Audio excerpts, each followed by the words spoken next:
Céad Fáilte. Thousand welcomes to the Village Oak Tree for May 22nd, 29th, 2024. I'm your host, Terrance Ó Domhnaill, and thank you to everyone who is watching or listening for joining me once again. I thought I would have another interview lined up this week, but my guests, who asked to be on the show, are being a little slow about scheduling a date and time. So, until I finally get them on here next week, I hope, I have another commentary about the Empire of the United States and its slow fade into the dust of history. So, good day to everyone watching and listening to this podcast. I've got a lot to tell you this week, much of which you already know about. My intentions are not to repeat all of that, but to give people some details that the U.S. news media is not telling you. As I've said in past shows, what I pass on to you in this podcast is reliably sourced from foreign news media and independent journalists, most notably Al Jazeera, Zateo now, Turkish radio, quite a few others. I listen to a lot of podcasts that feature prominent experts on economics and foreign affairs. I paraphrase what I pass on to you here to avoid any copyright issues with their content. They don't like you. They don't like you repeating their stuff verbatim out of their news articles. They have news crews that help them research their topics, book guests, and work the newsrooms behind the scenes. To whereas I am by myself. Imagine how much more I could give you if I had help researching news articles and emailing or phoning up potential guests. Not that I'm hiring. So let's get into today's podcast. To paraphrase an article from a friend of mine, the United States is so guilty of gaslighting everyone, to use a now common term, that they seem to do it like compulsive liars. They lie so much that they don't even know what the truth is anymore.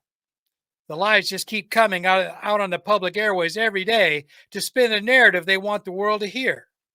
The politicians apparently seem to think that by lying to everyone, they are somehow protecting the American way of life. They truly think everyone is much stupider than they are, and we must be protected from any truths that might upset us. The real truth is that politicians are afraid of us. Maybe they have a reason to be. January 6, 2021 may be the most recent example. A lot of them are afraid to admit it, but that scared the crap out of most of them. This country was founded on the backs of a revolution, and that history lesson may not be too lost on these people. What about the riots from the 1960s and the early 1970s? A large majority of the older career politicians will remember those days, and that may be also instilling a little fear in them, given the student demonstrations here in the last couple of months or so. I watched one podcast last weekend that asked a simple question. Now, before I get into that, a little background. Here in the United States, we just had a national holiday in remembrance of the military veterans who gave their lives in service to the United States, dating back as far as the Civil War. Even the Confederate soldiers who died for what they believed in at the time.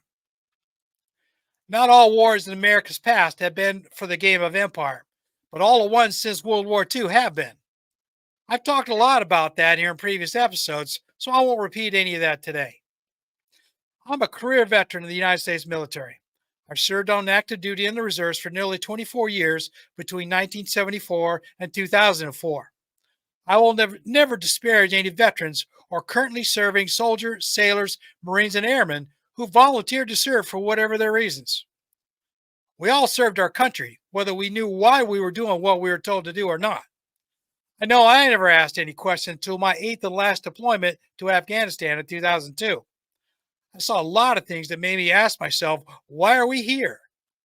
Then I saw other things that was at what was then Fort Bragg, North Carolina, after I returned to the U.S. that also made me wonder about the state of things. I kept my thoughts mostly to myself out of fear of retribution. There was plenty of that going around at the time, and saved them for after I left active duty in late 2004. After I retired, I had the freedom to start asking those questions, and I'm still asking them now. Having said that up front, I will relate this simple question that was asked by this podcast host a few days ago. How many wars that the U.S. decided to involve itself in since World War II have they won? The answer is 0. And for that, the U.S. has nearly spent $35 trillion in debt to other countries We are nearly $35 trillion in debt to other countries, and the amount grows higher every month with interest. That large amount of money that was borrowed to fund these largely unnecessary wars that ended up in strategic losses and a lot of lost lives. I reported before that China, the US's largest debt holder, is selling off its dollars and treasury bills like crazy now. A lot of other countries are following suit, India being one of them. Gold is becoming one of the largest trading commodity in the world's markets now. China and other countries are buying up like crazy as a hedge against the wobbly dollar. So I want to tell you about another problem that will soon hit the US economy hard very soon. Something I've been watching for a couple of years now, and it seems that a lot of other financial experts are as well. The crumbling of commercial real estate in the US. I watched an episode of Steve Van Meter's financial podcast last weekend, and his company is warning everyone who may have money invested in commercial real estate in the US to sell out now while you still can. Since the pandemic of 2020, leased office space has dropped dramatically with more people working from home. A lot of companies have gone out of business and so on. So, all that empty space in the skyscrapers and other commercial buildings around the country that has been largely sitting empty for the last 4 years is starting to revert back to the banks because the landlords can't lease out the office space anymore and they're defaulting. Think about that for a minute. If you own a house and suddenly can't afford the mortgage anymore, after so many delinquent payments, the bank forecloses and you lose the house. But now the bank owns it. What are they going to do with an empty building they can't sell or lease out? Imagine this on a national scale. Remember the recession of 2008? What caused it? Banks giving out risky mortgages to homeowners and the sale of those subprime mortgages between banks after they were foreclosed on. Then they got left holding the bag. Then President Bush bailed out these large banks with taxpayer money. A total of $633 billion was lent out to cover these unsecured loans under TARP, the Troubled Asset Relief Program, which Obama inherited after he took office and got the blame for. The excuse for the bailouts? The government couldn't afford for the country's largest bank corporations to go bankrupt. At least that's what they told us. It would put the country into recession worse than it already was. Like I said, I have to debate that. I don't know. Maybe, maybe not. But it seems the greedy capitalists haven't learned their lessons for that. Now that same scenario has taken place with the commercial real estate market. Corporations that have been leasing office spaces have declined to renew leases. Companies that outright own their commercial real estate assets are defaulting like crazy. And as Steve Van Meter said in his podcast, the crash will hit the U.S. economy within the next couple of years. He and others are predicting that a lot of small banking institutions will go belly up as they are left holding real estate that they can't unload nor pay for. The larger banks can't afford to bail them out, nor can the U.S. government. There's no more TARP funds. Biden's already said that. Last year, a long-established bank went bankrupt, and another Swiss bank bought out the assets. It started with a bank in Silicon Valley called the SVB, and it failed due to a run on the bank in March of 2023. It caused a small chain reaction that caused their parent banks to also go down with it. Imagine this on a national scale as thousands of commercial real estate mortgages start to default all at once. So far, this has been a slow trickle, but the predictors are saying that this will turn into a torrent soon. I watched another podcast by a young man from Africa. He's also predicting the end of the American empire due to the economic downfall. He talked about the BRICS alliance de-dollarizing now, something I've been talking about in previous podcasts. Now, a lot of developing African nations are moving away from the U.S. and into the hands of the Chinese and Russians, as the Chinese and Russians aren't holding economic cudgels over their heads like the Americans tend to do. The U.S. empire in the last 50 plus years, a lot of countries setting up trade alliances with them, it always came with a military price. It's not that the U.S. is the largest military spender by percentage of GDP in the world, but it's where the money goes. To bases in foreign countries. The U.S. has over 1,000 facilities, 750 of them military bases in other countries. That costs a lot of logistical money. Russia spends a lot more on their military, but they also have a lot more to show for it as far as equipment and bombs and things like that. So does China and a lot of other countries. The U.S. is fixated on spending their military budget on technology and resupply points that will give them an edge over their adversaries. Advanced equipment and training doctrine, which is out of date nowadays. That is not working out so well anymore. China and Russia both have outpaced the U.S. on military technology, assets, and the amount of military members. In other words, they have larger militaries now, and in some areas, more advanced hardware. The sun is starting to set on the United States after only 248 years of existence. And this goes back to the First Continental Congress. The world is starting to notice and move on around them or without them. Large cracks are starting to appear within their society with all of the divisiveness over the wealth gap. Countries like Niger are kicking out the U.S. military presence in favor of the Chinese or the Russians.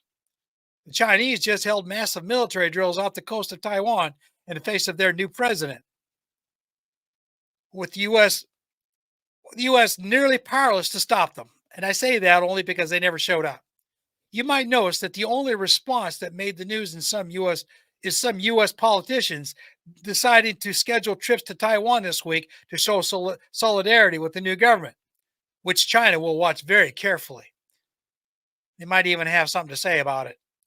So this is pure stupidity of the politicians. There are some who are itching to go to war with China right now. To gain what, I don't know, other than that false sense of superiority they think they will get. The idea of the U.S. being defeated by the Chinese military doesn't even enter their little minds. The fact that China has missiles now that can sink an aircraft carrier doesn't seem to be sinking in. Not to mention their more advanced electronics that can block everyone else's. So imagine having America's missiles, even the ones coming off the submarines, being blocked by electronic jamming, while the Chinese missiles are taking out aircraft carriers over in the Gulf, in the South China Sea.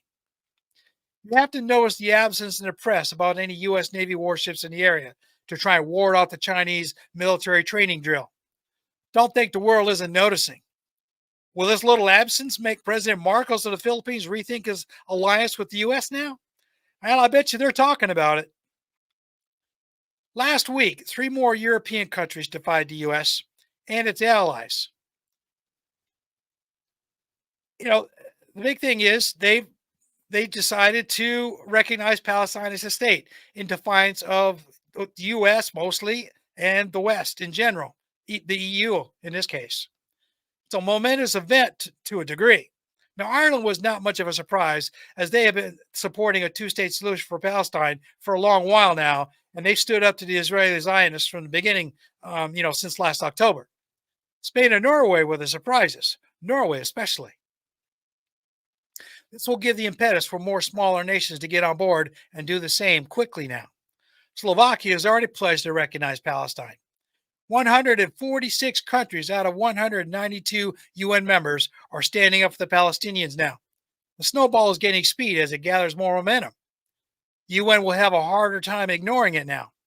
If the US, UK, and Israel and a handful of EU countries are the only ones left in the world who refuse to allow Palestinian statehood, that could send a chilling rumble through their economies and further isolate them from the rest of the world at large. Now, here's an update. Denmark just refused to stand up for Palestine here in the last couple of days. So you can see how this will play out along the political line with the U.S. So I'm going to take a little break right now, and I'm going to come back here in a couple of minutes, and then we'll finish this little talk. During this couple-minute break, I have a couple of things I wish to bring to your attention. First, I want to take a minute to introduce MBR Radio and WAA Radio. So MBR Radio stands for Military Broadcast Radio, and WAA Radio is Reese Across America Radio. These are veteran-run radio stations in the U.S. Both of these companies are nonprofits and only use the proceeds to help veterans in need. If you're a veteran or still on active duty and are watching or listening to this, check these stations out, as there are a lot of veterans contributing to topics ranging from military service to politics and everything in between. Well, search for MBR Radio on YouTube or on Twitch and Rumble, or WAA Radio on iHeartRadio, Odyssey, and TuneIn to support veterans with their patronage and support. So now to switch gears. To let you know, this podcast will remain free to subscribe to on all the major mobile podcast apps, on my YouTube channel, Krana Biha, and for the first 30 days on my Substack page, kranabiha@substack.com. With that in mind, I want to ask for a donation of any amount to help me keep this podcast and website going. I would rather solicit donations instead of charging subscriptions, so everyone has an opportunity to watch and listen to this podcast. I'm asking for help defraying the cost to produce this podcast and maintain my website. I've set up a donation tab on the Village Oak Tree webpage at rss.com and a donation page on my website at www.kranabiha.com, linked to PayPal for your security. This way there's no credit card info shade anywhere, and you can use any currency you wish around the world, providing PayPal is available to you. No amount's too small. Now, to find my website. The easiest way is to copy it from the background behind me if you're watching this on YouTube. If you're listening to an audio version, take the website name from the podcast logo shown. Either way, search for it and enjoy your visit. And I'm also trying to still sell some copies of my book, which can be found at any book retailers around the world. You can also buy from me direct in the bookstore page on my website. Fugitives in the New United States is available in hardcover, paperback, and ebook form. Free if you're a Kindle subscriber. It's written for young adults and older, so it's safe for teenagers and adults. If this were a movie, it would be rated PG. Look for Fugitives in the United States at your favorite book retailer and enjoy. Thank you for your patronage and support. Now back to the show. The US and UK could ill afford. So welcome back. I hope you enjoyed the little break. So as I was saying, the US and UK could ill afford to lose the majority of their trade partners over this. China and Russia are already doing all they can to split up the G7 countries. If the G7 alliance breaks up in order to save themselves from economic ruin, where will that leave the US and the UK? The US is starting to panic a little bit about that. They just recently told the Canadians that they need to spend more on their military defense. I say this, and they told the Canadians. They didn't ask. They have also started giving defense money to Canadian mining firms in a bid to secure raw materials for their military industrial complex. They're telling the Canadians that the U.S. can't depend on China anymore for raw materials. You think? After starting trade wars with China over steel and aluminum imports, among other things, the U.S. Defense Department wants to pay Canada for their raw materials in anticipation of predicted future shortages. Imagine that. Canada doesn't mind for now, as long as the Yanks can still pay their bills. Now, I have to wonder if the Canadians will want to see the money first, though, given current circumstances. As for the Canadians and their lack of defense spending, who does the U.S. think they are telling another sovereign nation how to spend their money? We already know the answer to that question. Trudeau responded by telling the Yanks politely that Canada would slowly start to spend more and be up to the North American Treaty Alliance standards maybe by 2030 if they were lucky. In other words, butt out and mind your own business. Of course, we all know why certain senators and representatives are raising a ruckus. They're afraid of being invaded through Canada on the U.S. northern border. Remember the Chinese weather balloon incident last year? Some U.S. politicians are still waking up in a sweat at night, thinking their states are going to be overrun by hordes of Chinese soldiers soon, or Russians coming across the Bering Sea. These are some of the idiots that the people of the U.S. have elected to Congress to represent them.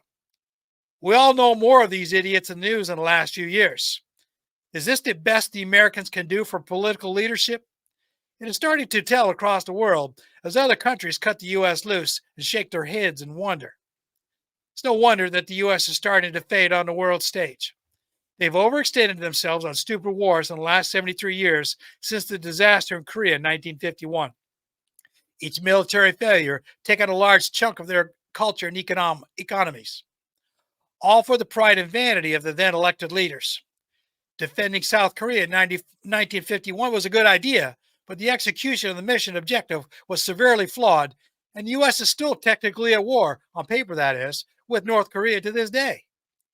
Vietnam was another disaster created by politics and greed. It started at helping out the French, who colonized and treated the Vietnamese and others in Southeast Asia pretty badly. The French were getting their butts kicked in the 1950s, and the U.S. decided to step in and help defeat the communists. for which the U.S. paid for it a lot of blood. Over 55,000 dead and thousands more wounded for nothing. Certain defense contractors and their political benefactors got filthy rich out of it. But what was all that money worth so many lives? Nixon committed treason by prolonging the war just so he could win the election. The Vietnam veterans that are still alive most certainly haven't seen a dime of that military budget. Ask any of them about their VA hospital benefits that took years to get, or the families of whose veteran died of cancer caused by Agent Orange exposure and were denied help and benefits before they died. Then there was Ronnie Reagan, who ran up the military defense budget by unmothballing a couple of old World War II battleships and upgrading them and other stupid ideas, and meddled so badly in political affairs in South America that those countries still haven't recovered yet. Brazil is doing the best out of all of them, but the Central Americas are still a hot mess. Now, I was grateful for the large pay raise at the time, but not for what it cost the United States. What did the United States gain from pushing Saddam Hussein out of Kuwait in 1991?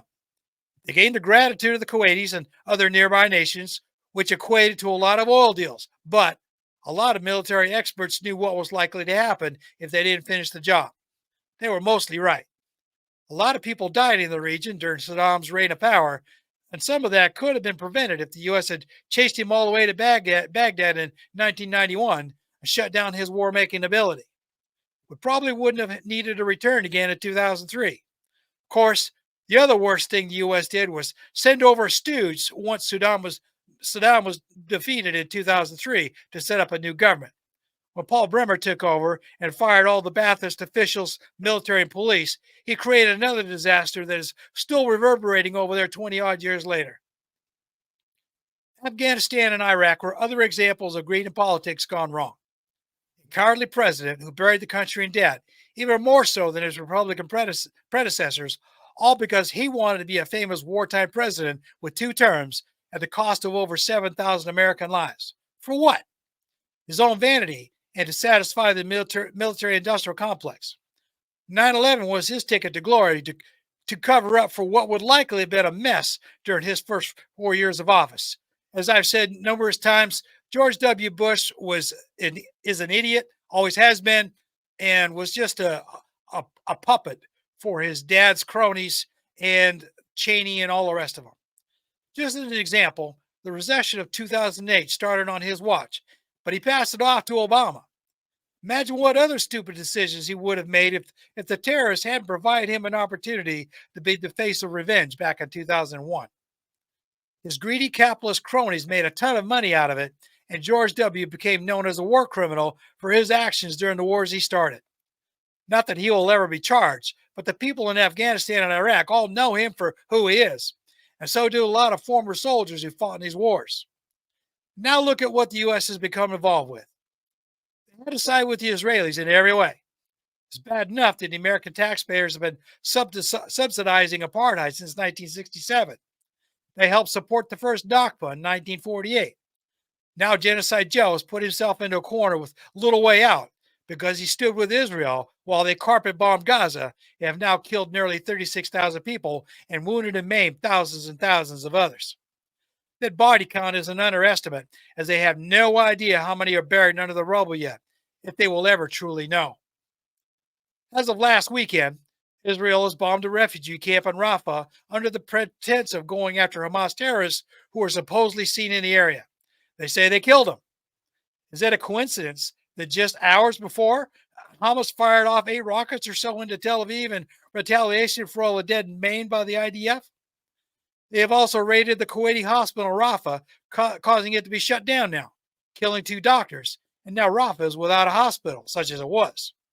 So the IDF decided they needed some, I hear is different now, 1,000-pound bombs dropped on this refugee camp to wipe out a couple of Hamas commanders.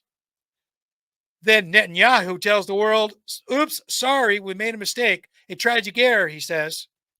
Can anyone smell the BS yet? Does anyone really believe this isn't retaliation for the rocket attack?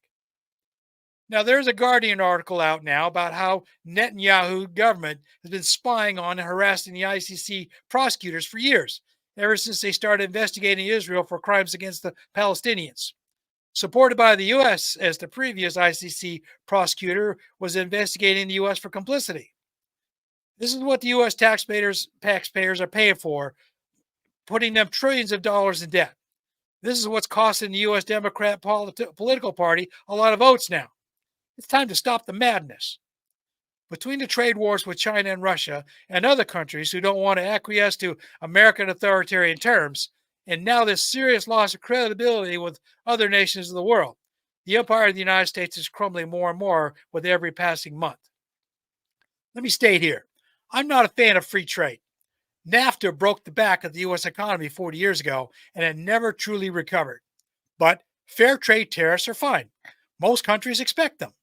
Unfair trade tariffs aimed at excluding other countries' imports in favor of a select few U.S. industries is wrong. Protectionism will only hasten the economic downfall. Given that roughly 78% of the American population is now living largely paycheck to paycheck as of 2023, what is wrong with allowing a few cheap electric vehicles in and selling them? If the American car dealers could get exclusive rights to sell them and Americans could be allowed to service them, everybody wins, not just a select few American car manufacturers.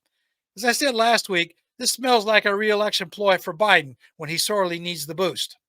The same for solar panels, aluminum, steel, and personal protection products. Implement fair tariffs with promises for U.S. retailers to make a profit across the board. Remember what I said at the beginning of this commentary about commercial real estate. As you're driving around your town or city where you live in the U.S., count how many empty office buildings you see. Ask your friends or relations if they have invested in any commercial real estate. Ask yourself what will happen when the building owners can't pay the mortgages anymore.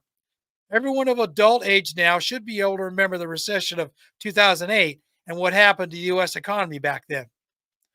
I remember gas prices near $6 a gallon the summer of 2010. I had my own service business back then and a service truck that was very thirsty every week. I was forced to just put in the limits of the pumps as I couldn't afford to fill the tank every week. I remember the high unemployment rates and the price of everyday consumer goods going through the roof.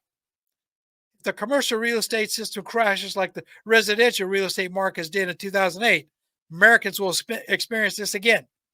Likely worse this time because as more banks fail, companies will fail and unemployment will skyrocket again, maybe even more than before.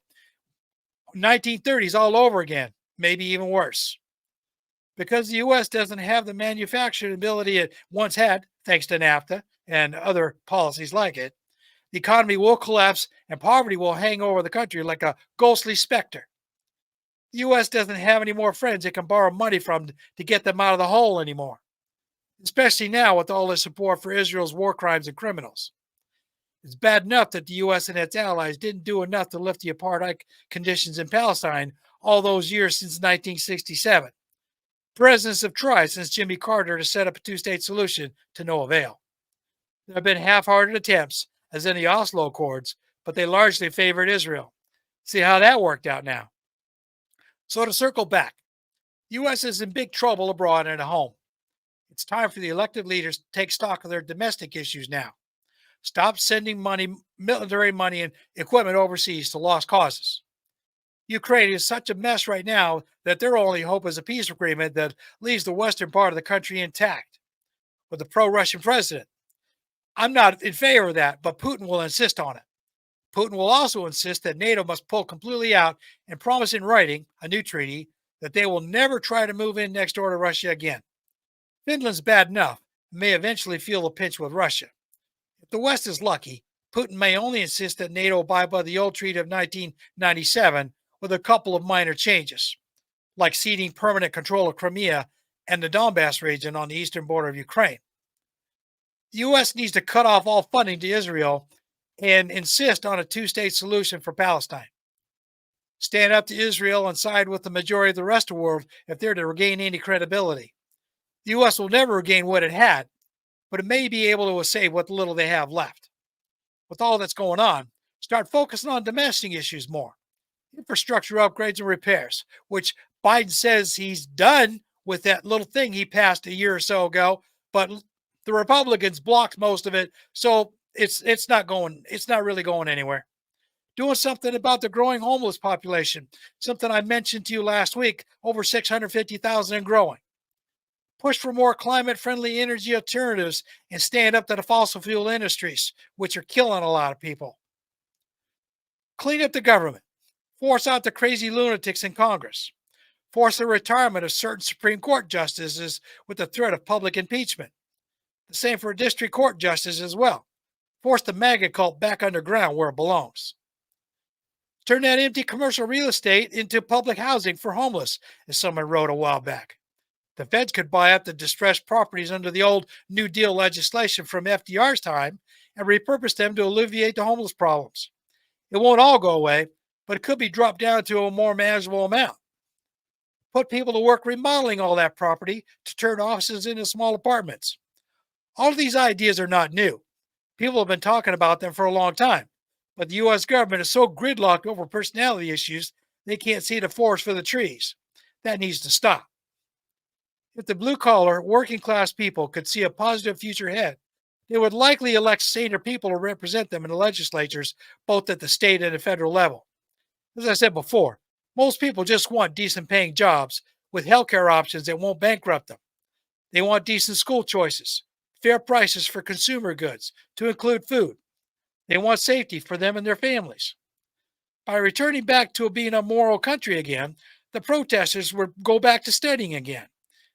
By investing in domestic issues instead of meddling in foreign affairs that only benefit the morbidly rich, the majority of the citizens would be generally happy and everyone would benefit.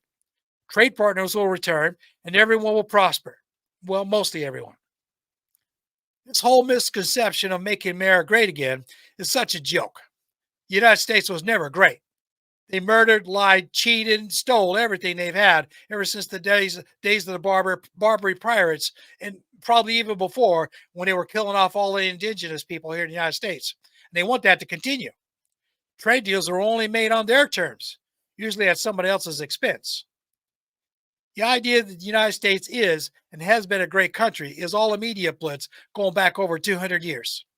The fledgling country needed bodies from Europe to fill a labor gap as the former British landholders and shopkeepers wanted to exploit more of North America for profits. What better way to advertise?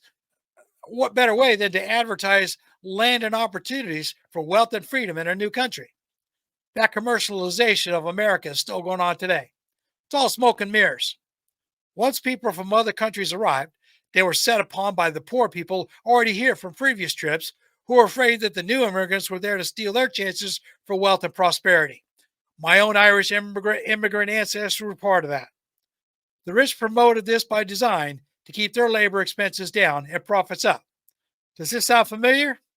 This concept of capitalism has been a core principle of American culture since the first British landholders arrived and set up their plantation and warehouses and sending everything they could take from the North American continent back over to England and Europe. They made tons of money off of that. You know, the big thing about that, I just give you a little example. When the United States was first in, and this is before the United States even became a country, the English landholders were cutting trees like crazy all up and down the eastern seaboard, sending all that lumber back to England so they could build more wooden ships, and so they could build a bigger navy, so they could exploit and do bad things around the world with their expanded navy. That's what all of that was about, and they did all they could to explore the poor laborers here in the United States before the Revolutionary War and even afterwards. It's that same principle that drives the American psyche today. Profit at any cost, as long as the costs are low. Sell, sell, sell. Lie, cheat, and steal for profits. Assassinate foreign politicians and topple unfavorable governments, then interfere with profits for the corporations that pay for all of America's supposed greatness. We have had, and still do have, war hawks in government that don't care about human life, as long as it isn't theirs. MacArthur, who wanted to nuke North Korea in 1951. Senator Tom Cotton from Arkansas, who wants to go to war with everybody. Senator Lindsey Graham, who said to American media recently that Israel should nuke Gaza and be done with it. And just in the last day or so, Nikki Haley writing, "Finish them," to unquote, on American bombs in Israel in the last couple of days. These, plus all the rest who are taking millions in campaign donations from corporations and foreign governments for favorable legislation, are what is wrong with the soul of the United States. It's the rapacious greed of the certain people in the United States and the world that make life miserable for all the rest. It's the fault of the people for allowing that to happen. It's time to stand up to the greed, such as organizing labor strikes or boycotting certain brands of products to bring the United States back to some semblance of morality. If the U.S. is to ever recover any semblance of dignity among the rest of the world, they need to stand up to the war hawks and get rid of them. Use the power of the vote to bring balance back for everyone, not just a favored few. It will take a strong will of the citizens to create the changes needed for a better world. The citizens of the U.S. can do this if they can find the will to stand up for what is morally right and bring back the democracy that the founding fathers wanted back in 1774. It's time to fight with the power of the vote against the same tyranny the British colonists fought against the English crown for back in the 1770s. It's the same thing, with just different players. There's still enough voters left that haven't been purged from or gerrymandered to stand up and make the changes needed to make the United States a moral country again in the eyes of the world. By bringing civility and fairness to all those other countries the U.S. wants to trade with, everyone prospers. And that should be the goal. Equality for everyone. No more massive wealth gaps. No more racial inequality. No more wars for profits. The U.S. is still the wealthiest country on the earth for now. They can stay up there with China, India, and Russia, and the EU by just quitting all this madness of having to be the greatest. Those days are gone, if they were ever a real thing. All it takes is a little kindness that could go a lot farther than this constant saber rattling. So that's all I've got for you this week. I hope I've enlightened you somewhat with this and give you something to think about as you go through your work week. And with any luck at all, I'll have an interview with my friend next week for you. Thank you for listening to the show today. I hope you enjoyed it and that you'll return again next week for another episode of the Village Oak Tree. This is Shawnee. I hope you will continue to let me come to your village to bring you some news from the outside that might make you think a wee bit. Please share this podcast with your friends and relations. The more you share, the more we can convince enough people to make a better place to live in here around the world. As I say goodbye this week, I wish to leave you with this Irish blessing as you go about your day. May your hand always be stretched out in friendship and never in want. Slán go fóill.